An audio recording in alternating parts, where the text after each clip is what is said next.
tinanggap natin sa ating puso. Yan po yung totoong pakikinig sa Kanya. Accepted yan sa ating puso, sa ating diwa, sa ating sarili. Okay? Ano pa? Pang-apat na aral, huwag matakot sa tao. Kahit sa tingin natin na lahat sa paligid natin ay nagkaisa laban sa atin.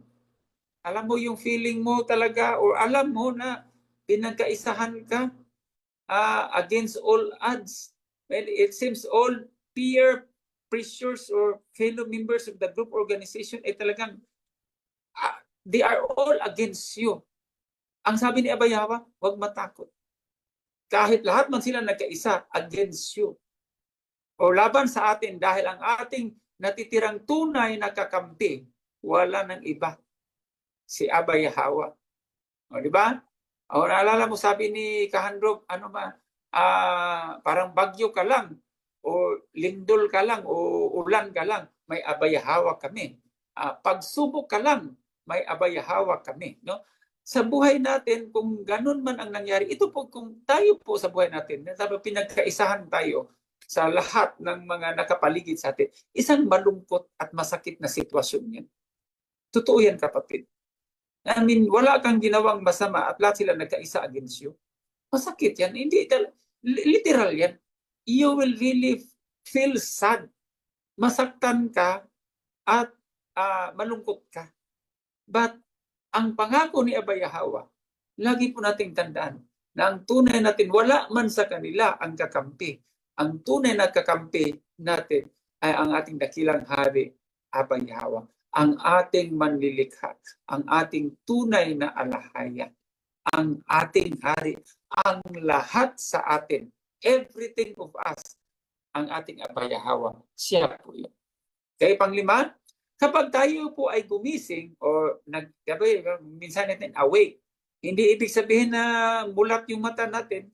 Pag sinabing gumising, nabuksan ang ating puso at ating isipan sa pagkakamali natin at nabuksan sa katotohanan. So, kapag tayo po ay gumising sa katotohanan at tumayo upang manindigan, okay, kung ano ang tama at babalik sa pagsunod sa Kanya, makakamtan po natin ang buhay ng kagalakan at kapayapaan, na may kagalakan at kapayapaan sa ating mga sarili. Nung nagising po tayo, mga kapatid, I would say, I think all of us, I would say, alam ko lahat po sa atin, binahagi natin sa ating kaibigan at kapamilya ng puno ng kasiyahan na ang tunay na pangalan ng ating manilikha ay hindi si Kristo, hindi Lord, hindi Diyos, hindi God, Abayawa, ang alahaya. With gladness and glad tidings and rejoicing, kasiyahan, and we are very energetic to share it to our friends. Kasi alam natin yun, no? Pero nanindigan tayo doon, nagising tayo, we really stand. And hindi man sila tumanggap, pero we still stay firm sa sarili natin.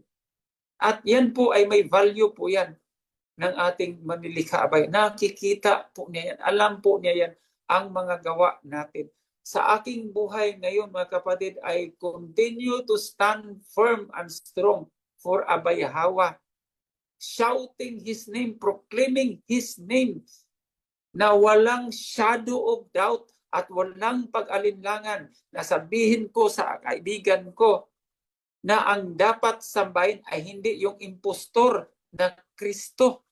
Dahil ang totoong tagapagligtas ay hindi po si Kristo. Noon pa man, may fake news na, may hoax na, mayroon ng scam. May scammer na noon pa man. Okay? At nalaman natin katotohanan, hindi tayo nagkaroon ng fear to share it with our friends, families, colleagues. We stand for that. Bakit? Kasi nagising po tayo sa katotohanan. Bukas po ating kaisipan. Alam po natin ito. Manatili lang po tayo. We will not going to accept, fine.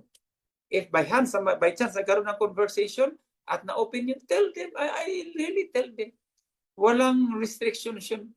Walang anong maramdaman. Ay, sinabi ko. Sasabihin ko, pag nabuksan yung punto at usapin na yun. Ano pang ibang aral matutunan natin, kapatid?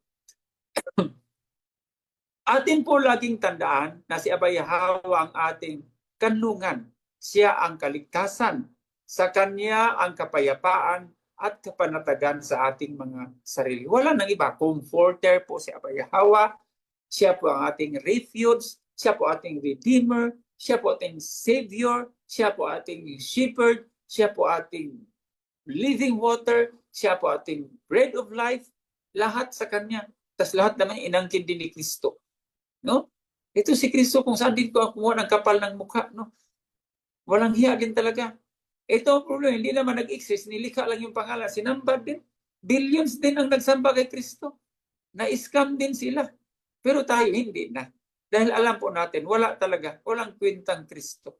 Ito mga kapatid, no, I boldly tell this. No, if ever there's a chance na magkaroon, talagang kung sinasabi ko, you know what, yung Christ nyo, yung Kristo nyo, harap-harapan kung kinukondem yung pangalan niya in front of your name.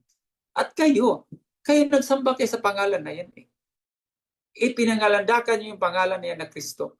Pero take note, kapag sinabi ko at nilapastangan ko yung pangalan ni Kristo sa harapan niyo, hindi man lang niya maipakita yung kapangyarihan niya sa harapan niyo, pinaglaban niyo na nga yung pangalan niya. Hindi man lang niya kayang paduguin yung aking bibig.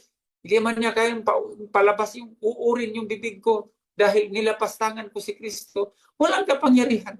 Walang kwenta. Wala. So that's the Christ that you worship. And I'm not afraid. There's no such thing as blasphemy. No blasphemy doon. We cannot blaspheme. We will not commit blasphemy against Christ. Kasi wala naman. Walang kapangyarihan against Abay Hawa.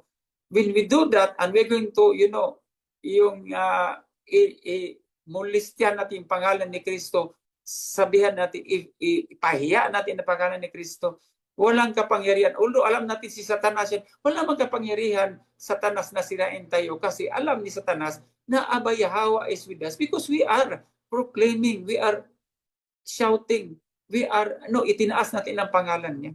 Manindigan tayo doon. Ako, sinabi ko yan, tingnan niyo yung Kristo niyo.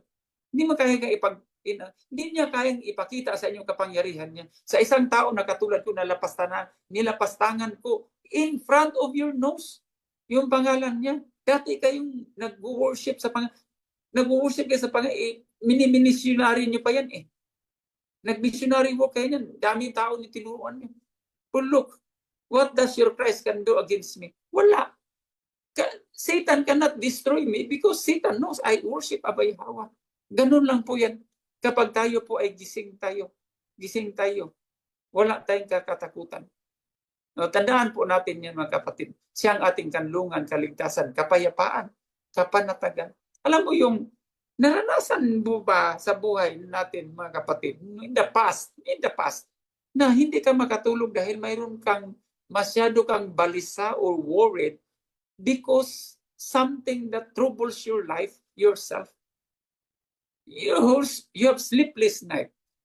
Wala kang kapayapaan, wala kang kapanatagan. Pero sa buhay natin, sino ang totoong kapayapaan at kapanatagan natin? Si Abay Hawa. Yan po ang katotohanan. Walang Kristo-Kristo dito. That is a dumb Christ. Walang kwenta. Marinig man to, I don't care. Akahan Alex Villalon, nilapastangan si Kristo. Wala akong pakialam sa Kristo nila. No? Si Abay Hawa lang po tayo. Ano pang ibang aral na matutunan natin? Pang-pito, ang kapahamakan sa ating sarili ay totoong mangyayari kapag patuloy tayo na tumalikod sa ating dakilang manlilikha Abay Hawa. Distractions, dami nang nawasak ng mga ninuno natin. No? Kasi tumalikod po sila kay Abay Hawa. Ayan, doon sa Gallia, mayroon na yata silang pinag-aralan, pronunciation na iba-iba na yata, no? About Abay Hawa. O, sisimula na sila sa blasphemy. Their blasphemy to Abay Hawa is on process. Papunta na yan sa pagtalikod, full, yung turning away. No? Hawa is Hawa, wala nang iba. Maraming salamat po mga kapatid sa time. Maraming salamat po sa inyong pakikinig. At tayo po ay umaasa na tayo po ay natututo sa gabing ito sa ating aral mula sa sulat ni Isaiah chapter 15. Be blessed po sa ating lahat alalwaya abayahawa yada.